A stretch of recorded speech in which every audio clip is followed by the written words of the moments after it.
Have you ever been at school or at work or maybe at the mall or the park and the Holy Spirit has prompted you to speak to somebody and you're thinking, oh man, am I going to lose my job? Am I going to get in trouble? Welcome to Evangelism Training International. I'm Dave Hook and I'm here with Richard Fernbach. And Richard, today we have with us Matt Staver, who is the president of the National Ministry Liberty Counsel.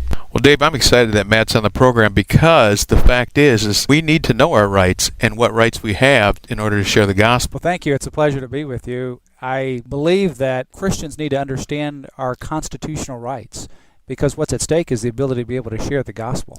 Well, Matt, why don't you tell us a little bit about what Liberty Counsel basically is all about? Liberty Counsel is a national nonprofit litigation, education, and policy organization. We're headquartered in Florida as well as in Virginia. We have hundreds of affiliate attorneys all over the United States.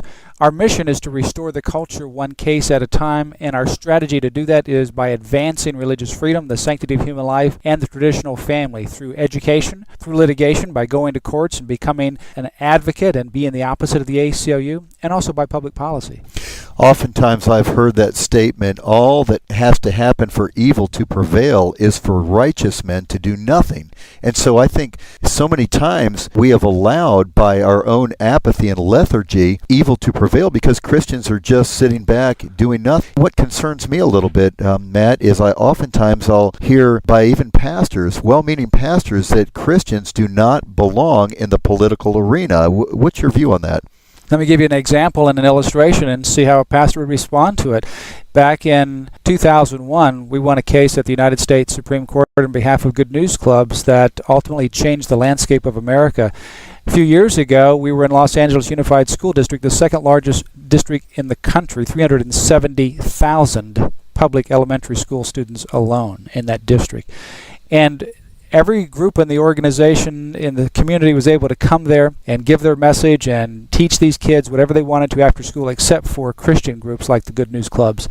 We had to file suit. Now that we've filed suit, we've opened the door for every one of those 426 elementary schools, almost 400,000 students in those schools, to be able to hear the gospel. And what we have now, as a result of these precedents, the 2001 Good News Club case and the other cases where we're extending these across the country, is immediately after school now we can take the Good News Club to a public school.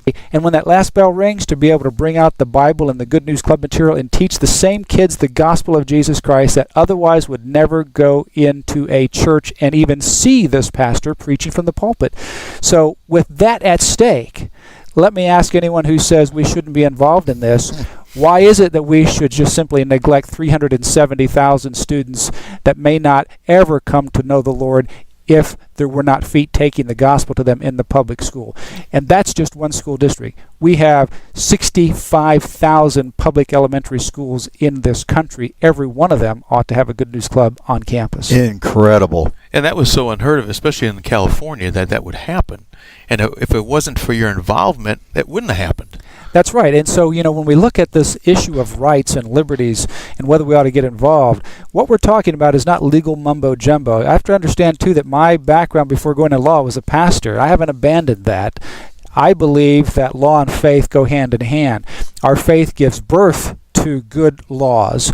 And the law either protects or it restricts our ability to be able to share the gospel. It either slams the door shut to a public school or wherever it might be, or to a church that wants to locate, or it doesn't. It opens up those avenues.